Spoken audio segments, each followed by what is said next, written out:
Welcome to the Published and Paid podcast, where we share book, business, leadership, and life lessons in 20 minutes or less to help you build a thought leadership brand and business. My name is Jasmine Womack. I'm a former middle school language arts teacher turned seven-figure entrepreneur, and I am glad that you are here. Let's get started.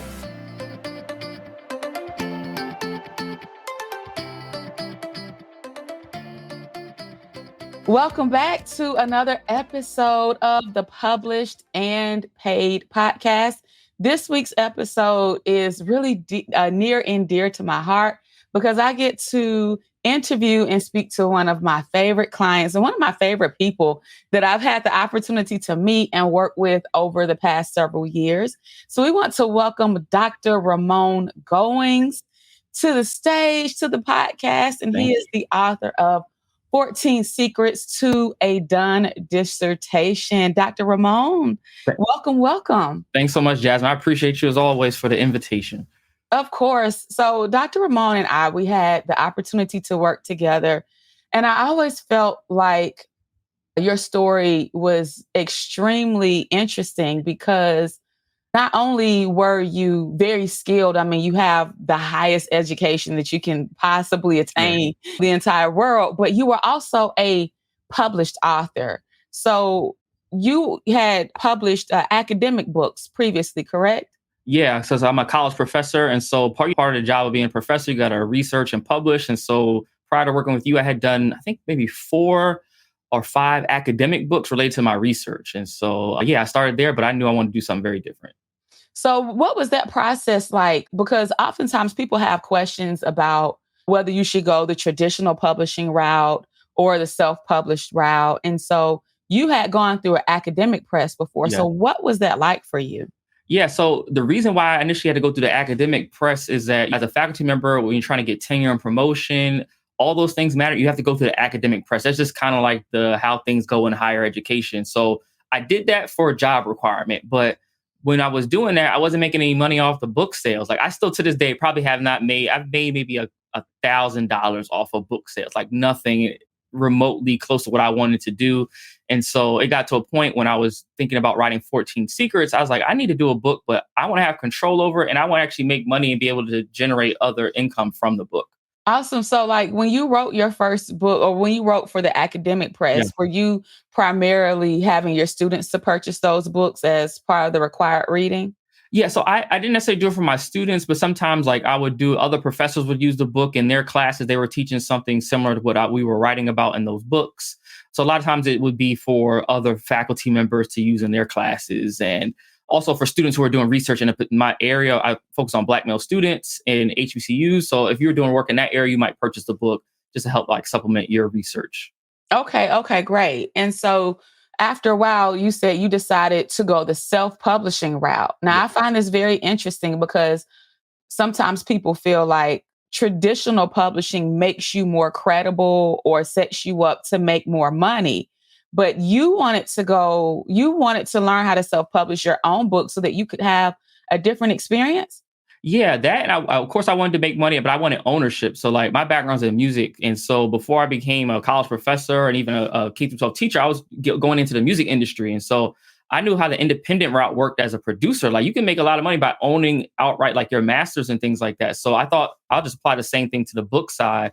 And if I own it, then I have more leverage on the product and what happens with it. So yeah, I didn't get caught up in like the academic publisher as a way to help my credibility, because I actually had credibility already in my field through writing for peer-reviewed journal articles. So I had myself established in a different way. So I didn't need that validation in ways some people might think they do. Yeah, that's good. That's good. And so how was the self-publishing process different for you? Yeah, going into the self-publishing process, I knew nothing about it. So all I knew was the academic side. So when you do the academic or traditional publisher, once you write the product, you're pretty hands-off after that point. And so they deal with the formatting, they deal with the copy editing, all that stuff. You just approve things, but you don't do it. On the self-publishing side, I was like, I'm in control of all this stuff. I got to figure out the process. And that's initially how I happened to find you. I'm like, all right, I got to start research. I'm in researcher, so I'm going to start figuring out, all right, what's the process like to self-publish? What are things I should do, what shouldn't I do. And I just happened one day to come across a podcast you did on social proof. And that's how I found you, started to figure out, this is the route I want to go. And you became the person that kind of guided me in that direction. Yeah, and I remember our first conversation too. I think, yeah, because you set up a call. You Yep. told me that you'd seen me on the podcast, Yep. which was wild because that was like in the middle of the pandemic. Yes. And Yep. so and you told me to see me on the podcast. And then when we talked about the investment, you were like, you know what? I'm good on that.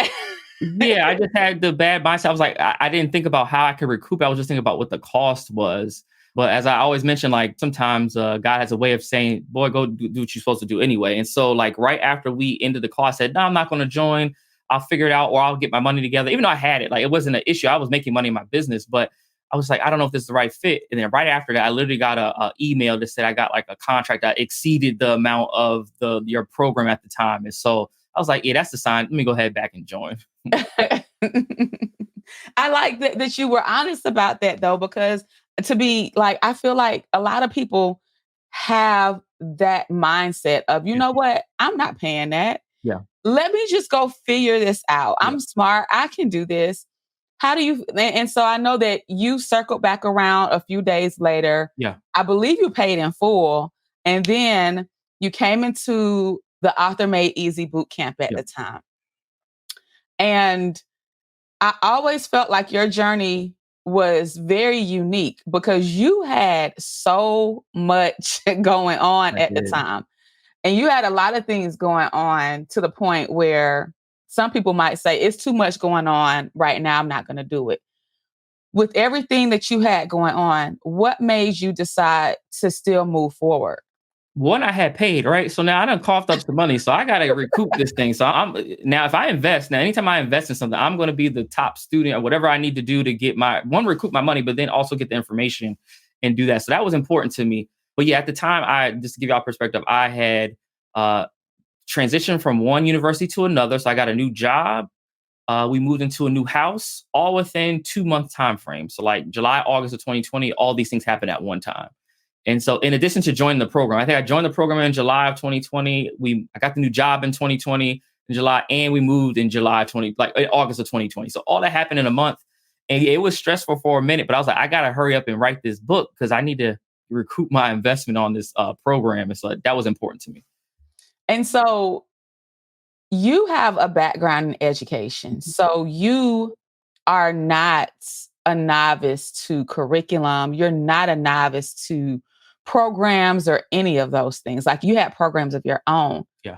But tell me about your experience with going through the Author Made Easy Bootcamp and writing your book. Yeah, the Ultimate Easy Bootcamp gave me just a framework of how to put the book together. Like I could write it and I could have came to that conclusion. It would have took me a lot longer. It's just the structure helped me kind of formulate my thoughts and really outline and develop the chapters so that when I actually went to first kind of dictate my book and like go through that process that you kind of put folks through, it was easier to do it than what I would have done on my own. And even how I approach writing like academic work, I usually sit and type versus like another way to do it. And so that was really helpful for me to just have that process from start to finish, but not just writing, but then how do you take what you wrote and then be able to market and sell it? I think that was another component that was really important to me because in higher education, they don't teach you nothing about sales or marketing your own books. So you just, oh, I put out a post. I'm excited to say I have this new article. And then people just leave it there. But there's so much more that you can be done. And I learned that all in the program. Awesome. And so I remember, how long did it take you to write your book? Because for like 3 months, you didn't do anything Yeah, because you had all this going on. I joined in July, and then a friend of ours they were getting married, and my wife had to go to the rehearsal for the wedding, and it was like a 3-hour gap. And I literally wrote the book and the initial draft. So of course I did multiple edits after, but the initial draft of the book was written in like those 2 or 3 hours that I was sitting in a hotel room in Richmond, Virginia, waiting for my wife to come back from wedding rehearsal. Now, 3 hours to write a book. Yeah. Did you ever feel like this was too easy? This process went too quickly. This book can't be quality. It's supposed to be more difficult. Like, did you ever have those thoughts or doubts in your head? Yeah, because a little bit, because in my space, a lot of times you think of books, you think about these old thick books and all this stuff. But when I realized, and I'm glad I wrote it this way, I started to think about doctoral students, who's my audience, they don't got a lot of time to read a long book because they got their own reading to do for their dissertation. So actually, I needed something that actually was short, sweet, and to the point, and written like a conversation versus it being written like an academic book. And so it became so much better to do it this way in the book. So I have a copy. It's very short, sweet, to the point. Cover to cover is like 80 pages. You can get through it. Most people say they get through it in like 1 or 2 sittings. Oh yeah, that's right. Yeah, it's on the wall. In the backdrop.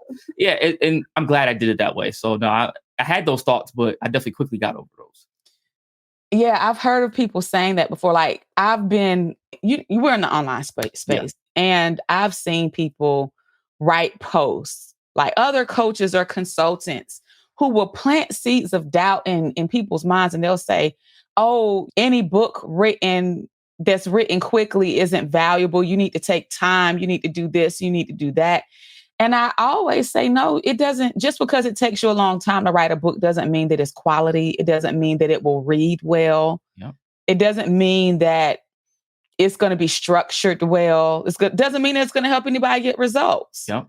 Because I've seen long books just regurgitate the same information over and over again, and then you're skipping through half of it. But with the right strategy and structure, you can make magic happen. So what happened when you wrote your book? You went through the self-publishing process. And one of the key things that you said was that you learned how to market your book. So when you started doing those things, like what were your results?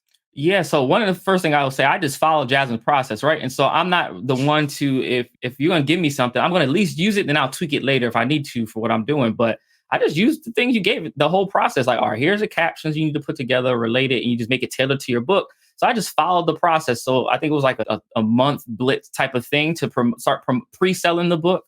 And so I think I started pre-selling on Thanksgiving. The book was going to come out in February of 21. So I started like November of 2020 marketing. And so by the time the book came out in February, I think first month we sold like 200 copies first month, maybe another 100 the second month. And then subsequently, years now, we're approaching 2,000 copies sold of the book. Yeah. Congratulations. Yeah. So it went fast. I didn't realize that once you start to put it out there, then people are, even if they don't buy it, like, oh, I know somebody who writes that book. And so now I get these people sending other people to us because I have a book related to this particular specific thing on writing your dissertation.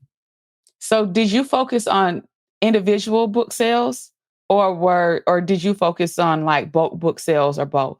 So when I first started, I was focused on individual sales just because that's what I knew. But then because what ends up happening with the book is that a couple universities adopted it as their program text for their doctoral program. So now it went from one of the first universities that did this, they ended up buying 90 copies of the book at once for all their students who were starting in their doc program. And so it's gone from there. So most of my sales now on 14 Secrets are actually bulk sales. Like, so for instance, one university I went to last semester, they bought 200 copies for their graduate students. So like now I'm selling in bulk like that. I don't really sell, unless it's on Amazon, I really don't sell a lot of just one-on-one sales anymore. It's a better way to do it through bulk books. You know what? And I'm so glad that you shared that because that is one of the benefits of having a book that you've written that showcases your expertise, that showcases your skill set and your knowledge. Because now you're not just having individuals, you can have schools, organizations, or whatnot buy numerous books all at once. Yeah. So I have a few more questions for you because one of the things you said was that most of your sales now come through book sales and bulk sales. Yeah.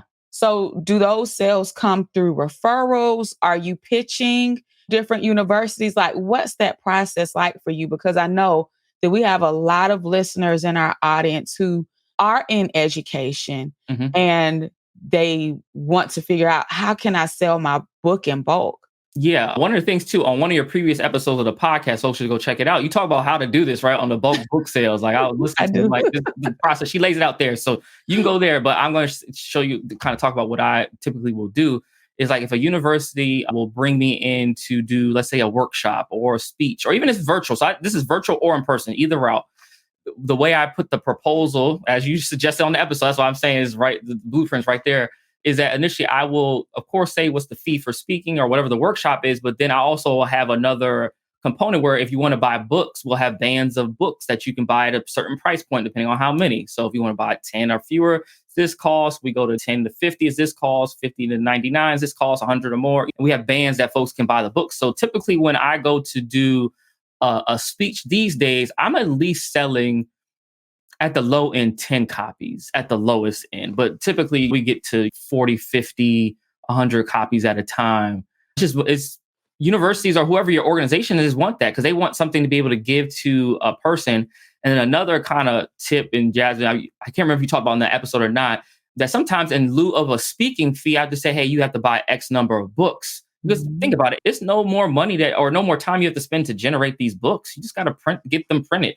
And so sometimes I might say, well, and I'll waive my fee, but if you buy 200 copies or 300 copies of the book.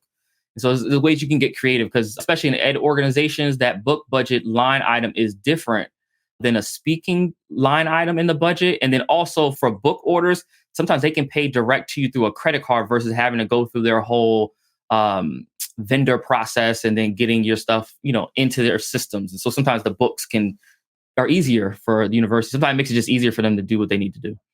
Listen, so all of you all listening to this and, train, you speak, he just gave you some gems on a easier way for you to get paid.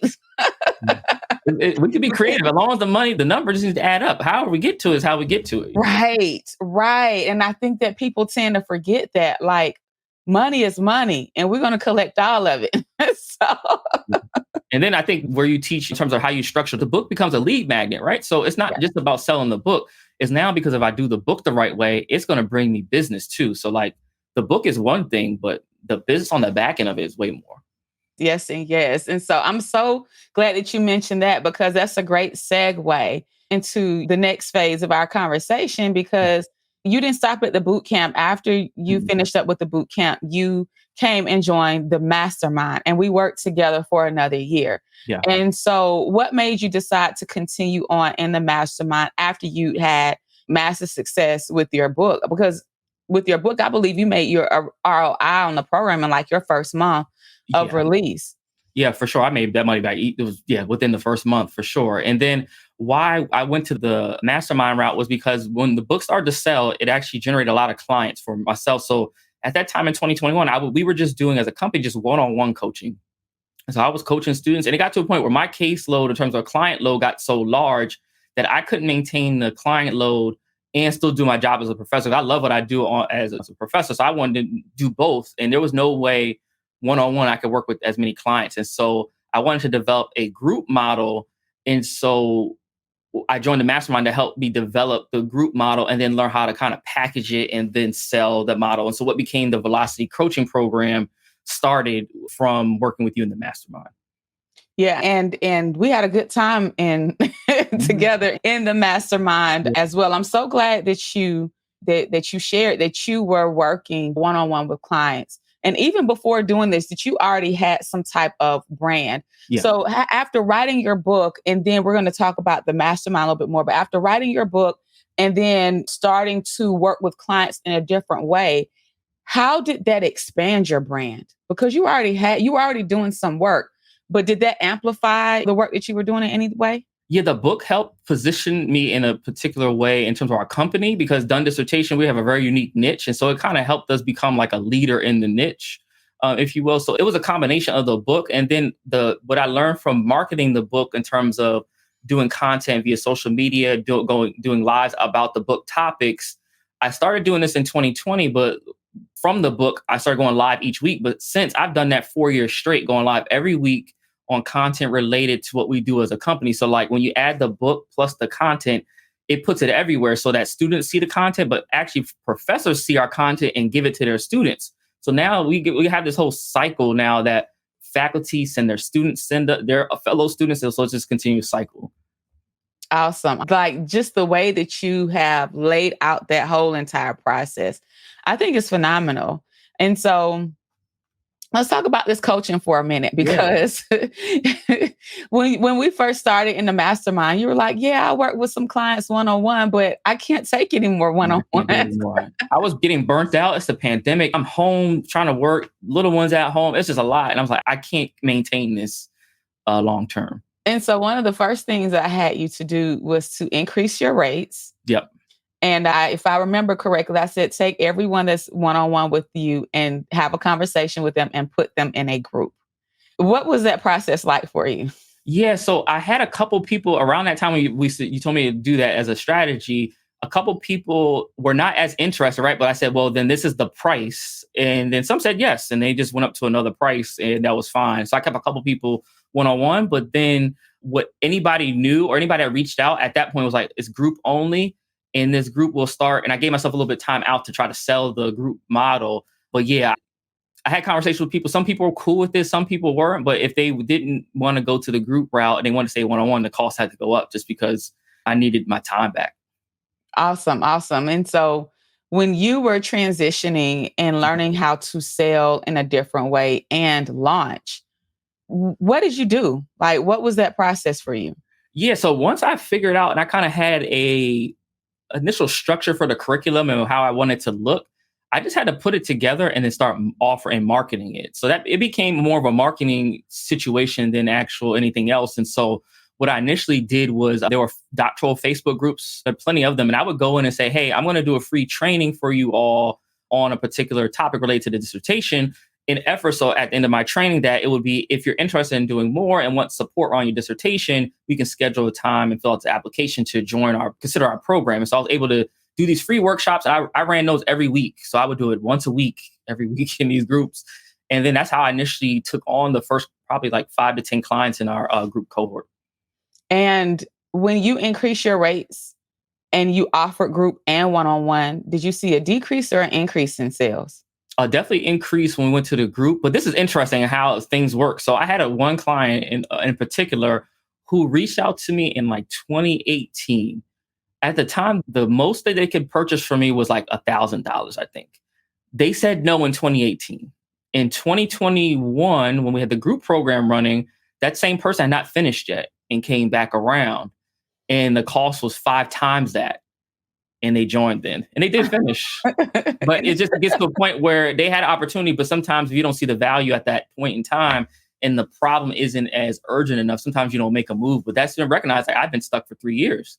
Right. And then they joined and they're like, oh my God. And they finished within like 6 or 7 months. They were done.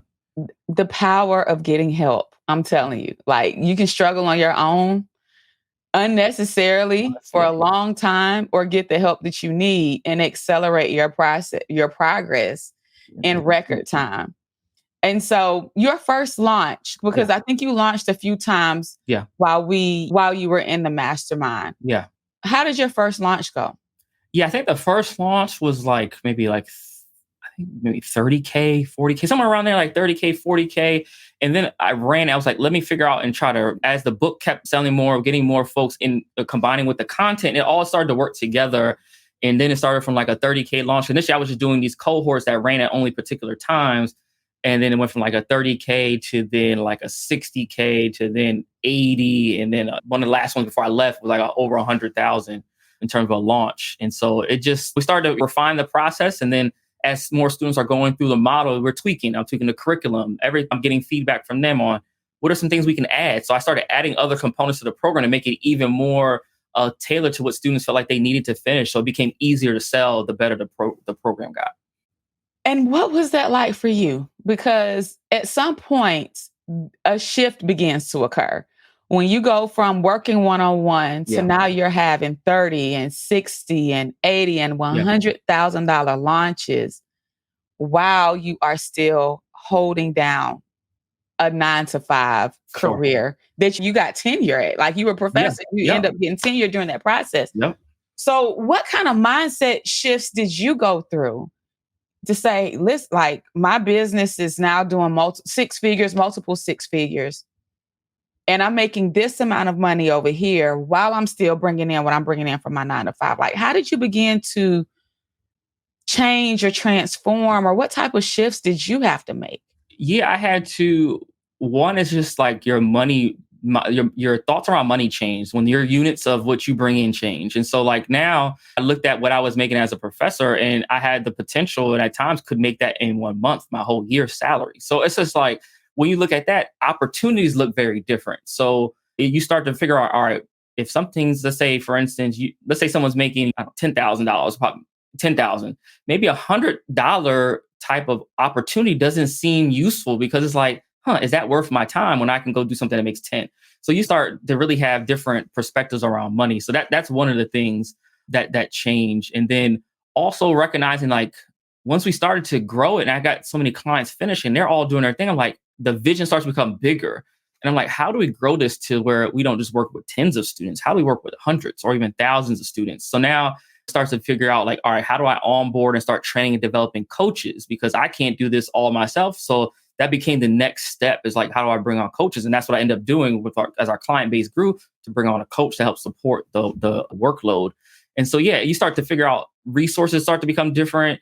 Your perspective on how to do sales is different. Like, I'll sell anything. Once you do it enough, I can sell it. My team jokes with me all the time. Like, I developed this program. I joke with them. I said, I'm going to sell this. I said, watch. And I do it all the time. Like, I have an idea. I said, let me test it and I'll sell it. And I'll implement and see, is this something I want to grow for the company or not? I just want to keep it something we do just one time. And so, yeah, that changes too. You get more confident in sales. That's so good. That's so good. And so what was that like for you? Like, with building your business, it's growing, you're getting clients, but not only holding down a career that's growing as well, but you also are a husband and a father. Yeah, so that definitely makes an impact, for sure. My daughter's, at the time, is recording, is 5, and so she was like 2 or 3 as this thing was growing. And so even like the things that she does, she talks about business all the time. She's like, she calls herself a seller, and she's like, I have a hot dog, my food stand, I'm a seller. But she's learning that because she hears me talking about that. And then it got to a point where my wife, who was a vice president of a national insurance broker, I was like, Renee, like, you're helping. We're already doing this behind the scenes, but you're behind the scenes doing this work while you're working in your full-time job. Can we transition? Because she's phenomenal. She's better at sales than I am. And so I'm like, you need to be doing this for, like, the sales, the operations. You are the CEO of this thing. Can you come over full-time? And it got to a point where we were able to grow the business. We kind of had a strategic plan for a year to grow the business enough where she could come over full-time. And she runs the show. So Renee is like the CEO of the company, runs it. I'm like the face, but she does all of the logistics, like setting up everything, the infrastructure of the company, everything Renee does. So we're able to make that move. And so she's a full-time entrepreneur. I'm still part-time in the business, but I'm also working, but she's full-time in it. So that definitely changed as well. And just what we've been able to do, and why we did business in the first place. Like, we wanted to invest in real estate. So it just became an arm for us to build our real estate portfolio, which we've been able to do since growing the company. That's amazing. Kudos to y'all. And I love Renee. Hey, Renee. I know you're probably going to listen. Listen, it's so phenomenal. And I know that our listeners as well are just going to be so encouraged and empowered, because especially in the world of education, you don't hear about these things happening often. And with us having the skill sets that we have, with being able to create programs and teach others and help others accomplish their goals. Like, this is what we do day in and day out. Yep. And then to basically empower yourself by doing that for yourself through a company that you own. Yeah. And use those revenues to build up other streams of wealth building, whether it's investing, real estate, so on and so forth.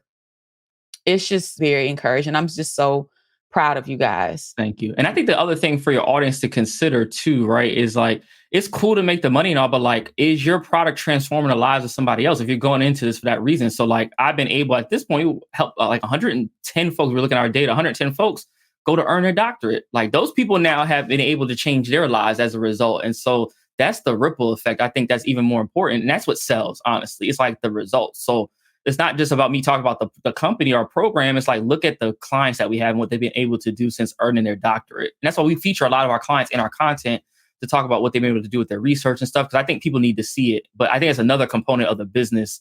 I think folks need to keep in mind, like, what's the transformation of what you do for the other person. I mean, and even me, I'm a future client of yours, because I'm working on my doctorate at the time. Get this thing done. At the time of this recording, I'm working on my doctorate. Finally got my first year in the books. Yes, indeed. I got 2 more years to go. My goal is to finish in 2 years. And Dr. Ramon is the one who helped me navigate through the process. It's been 8 years 7, 8 years since I've been in school. And he was in the background, looking over stuff for me before Yeah, I you all submit. right in that test class? You doing all right? Just checking on you. Yeah, I know how it goes. Know how it goes. Yeah, he does still check. I'm not even in the program yet, but he checks on me. Like, listen, how's it going? How's it stats class? Stats Mhm. almost kicked my entire behind Uh-huh. last I know. semester. But yeah, I mean, I'm so happy for you guys. All right, so I had a couple more questions Yeah, sure. because I know one of the things that you started doing, and I know that one of the things that you're working on now is licensing your program Mhm, to colleges and mhm. universities. So when you came into the mastermind, you were able to take what you were doing one on one with clients and put it into a curriculum based format Yep, that's documented. yep. And so, how are you now able to go from just offering that as a quote unquote online coaching program to now being able to facilitate that same training in person and even license it? Like, what was that transition like going from the digital online space to in person? And how Yeah. did having a curriculum around that help you? Yeah, initially I didn't envision how the licensing part would work when I first developed the Velocity coaching program. But then I had a university, this is how stuff sometimes works. I had a university that reached out to us to say, "Hey, we want you to support all of our doctoral students." And initially this university said one-on-one. And I was like, "Okay, I'll hire a bunch of coaches." And I gave them an offer and they were like, "Ooh, that's a little bit high." And then I happened to talk one of my relatives, my cousin, Dr. Robin Jackson. She's in this space, like does professional development in K-12 space, and she was like, "Well, why don't you package it as a group model for the university, like just like what you do for your group with your clients that work with you? Why don't you do something for the university and package it, and then add a couple other things that make sense for a group model for a large number of people?" And when she said that, I was like, "You're right." And so initially developed what we call back then the University Partnership Program. And then that became a route for us to then take on doctoral programs to work with them. Now we have it called the Navigator Program, where now we're looking at it from a holistic perspective, working with the students at a university, all their students, but also their faculty. So trying to catch both sides of it. And Mm, initially, like I said, from that one university, we kind of tested it. I saw that group, that university, it was their first cohort of doctoral students. 90% of them graduated on time. mm. And we had worked with them the whole time that they were in there as doctoral students. So we were part of that reason why those students did so well. And so we got to be able to package this and do it over and over again. And so it becomes easy. Once you have the curriculum mapped out, a university or organization might bring you in to teach one component of it. And so, like a lot of universities bring us in to do workshops for students on what we call design your done dissertation. So, how do you design a plan to finish the process? That's before they start the writing. And so I go to universities, I do that as like a half day workshop. That's something we teach within our curriculum. Some folks say, "Hey, I want you to do a workshop on a literature review." So I got a whole workshop just on literature review, but it is also a module in the curriculum, but we expand it for like a half day workshop. Same thing with methodology. So we take everything that's in our curriculum and expand it. So you have the opportunity, once you create it one time, is to be able to package it differently depending on your audience. So you're able to take the same Yeah. content from your online coaching program and not deliver the whole thing in person. You're able to take like a lesson Yep. and deliver that lesson as its own standalone workshop. Yes. Right. And I'm breaking this down for our listeners because I think that some people tend to make it more difficult Yeah. than it is. I know it's easy for us because we come from this world of being able to extract and spin things. Yeah. But the way that you expand it likely is by incorporating workshop time, implementation time for them to work there in the room or whatnot, maybe some activities. And that's how you might be able to take 15-minute lesson and turn it into a 60 or 90-minute, or like you say, a half day workshop. Now for you, Yeah. because we do this in the online space and we talk about creating a course, we talk about our funnels, right? Mhm. And so what I hear you saying is that it kind of works the same way in the college space. You go in to do a workshop, and then from the workshop, what happens? Yeah, from the workshop, depending usually how it's set up, and it's something I learned in the masterminds is that you have to have some way to capture information, right? And so I think that's one of the biggest mistakes people in the college space make, particularly college professors. I try to tell folks they don't listen to me, so I just let's say forget it, y'all figure it out later. But you do these talks, right? And then you leave the talk, people are excited, they may get your book, but then what? Nothing happens after that because you had no way to get their information. So at the end of any conversation that I have in a college space or wherever I'm doing a workshop or presentation, at the end, I'm definitely going to give them either some type of lead magnet, or maybe right now I have a training called Elevate Your Academic Writing. And so if imagine this was the space, I would say at the end of the training, hey, if you actually want this workshop in a recorded format, just text hashtag elevate to 301-701-2466. You do that on your phone. You can text it right now, folks are listening. You text it.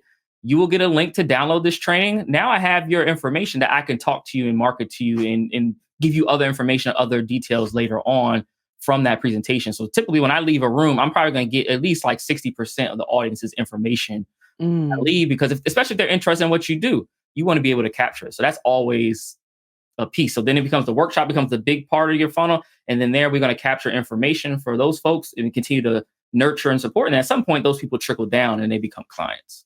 And does the standalone workshop at the university sometimes serve as the lead magnet for you to potentially get a partnership with that school? Correct. Yeah. So sometimes I have to, especially if they don't know us. I do, and I'll do this sometimes. They'll say, oh, we want to see kind of how things go with the students. Sure. I'll do a workshop. I'll do a virtual one. And sometimes I'll just do it for free. Like I'll do an hour-long workshop. You see what happens in action. The students are going to rave about it. I'll get the information. I'll get testimonials for you all. And then I come back to the university and say, hey, this is what's happened for your students. Here's how they really valued and learned from this. What can we do next? I literally just had this happen with a university 2 months ago. I did it maybe in February. And then now we're like, oh, we want you to do a whole year-long partnership with us just from that one presentation. So yeah, it's definitely a way to work with the organization as well as the individual if your business is structured in that way. And for someone who, like, let's say they're not necessarily, because you have a very specific niche. Yeah. Most people are not helping people to write their dissertations, right? So say it's someone that has a lot to offer, but maybe they're not in academia. Do you think that this process is possible for them as well? Yes, it is. I would say, and I deal with folks like this a lot because people have been coming up to us asking us about how to do this part. One thing is how do you position your work in relation to the priorities of a university setting, right? And so it's no longer about, let's say, for instance, someone's area of expertise was, I don't know, helping the mental health of Black women. Let's say that was your space. You can go at it like that, but if you're the university context, they care about retention, attrition. Those are the big pieces. So now you have to frame it the universities help you retain your Black women students by way of mental health support. Now that's a whole different type of lens. So you just have to learn how to talk about what you do in the terms that the organization uses and that they value. And universities become easy. On their websites, they publish their mission statement, their vision statement. They have a document called their strategic plan. Go to that document and see what their 3 and 5 year strategic plan is. And now you just tie everything right to their plan. Listen, Dr. Ramon just laid it out for you. Yeah. Honestly, in the past 40 minutes, this podcast episode is an entire course in itself. All you have to do if you're listening is go back and listen to it and write down everything and then go implement.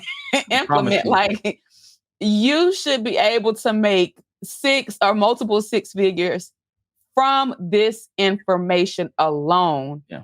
If you just go and execute. He just told you how to do it. And he works at a school. I promise you, it's on their website. 99% of them will have it somewhere on the about page, mission, vision, and then somewhere you might have to Google it, strategic plan. They got it. They have to do it.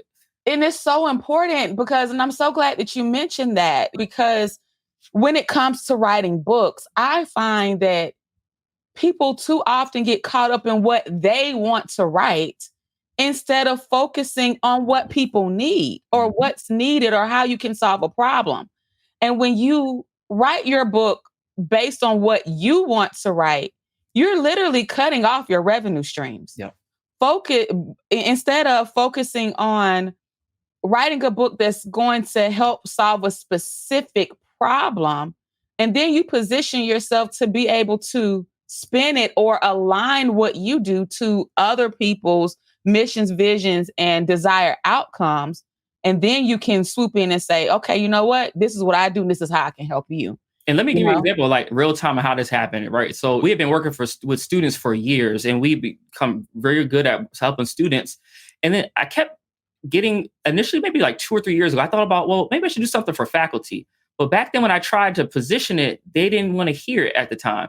But then all of a sudden this year, I started to get more and more faculty saying, hey, or department chairs and deans saying, hey, we need something for the faculty as well. I want to help them as well. I was like, maybe I'll think about it. And then I got a national government agency that came to us and was like, do you do stuff? I know we know that you do stuff for students, but do you do stuff for faculty? And I was like, all right, I got to write this book.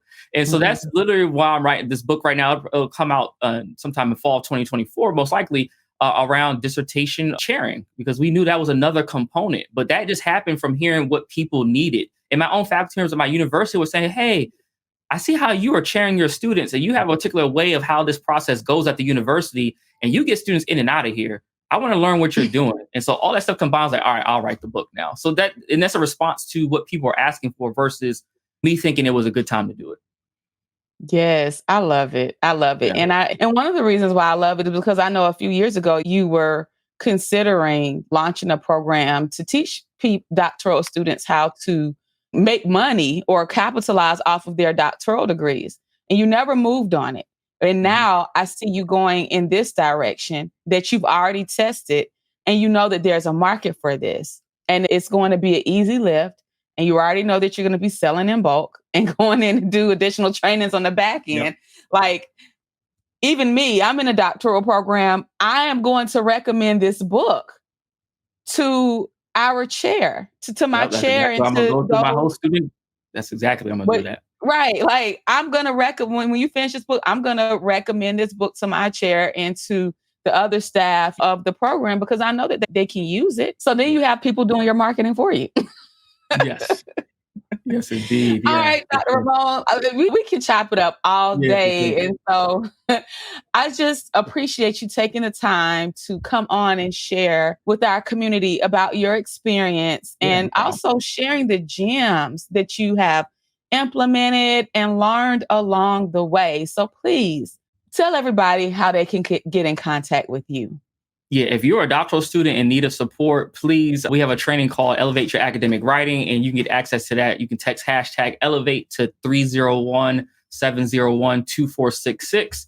And then online, our website is www.thedonedissertation.com. If you type in Done Dissertation anywhere online, you will find our content. We have a lot on our YouTube channel. So if you're like stuck in the process, go to YouTube, type in Done Dissertation. You'll see our page. We got so much stuff for you related to all aspects of the process. And so definitely start there. And then we'd love to work with you on our programs. And yeah, you can learn more about those on the website as well. Awesome. And how can people find you on social media? Yeah, if you just find me at Dr. Ramon Goings on most of the sites. I'm pretty active on LinkedIn, Twitter, Facebook. You can just type in Dr. Ramon Goings. You'll find me on everywhere. And my personal website is www.ramongoings.com.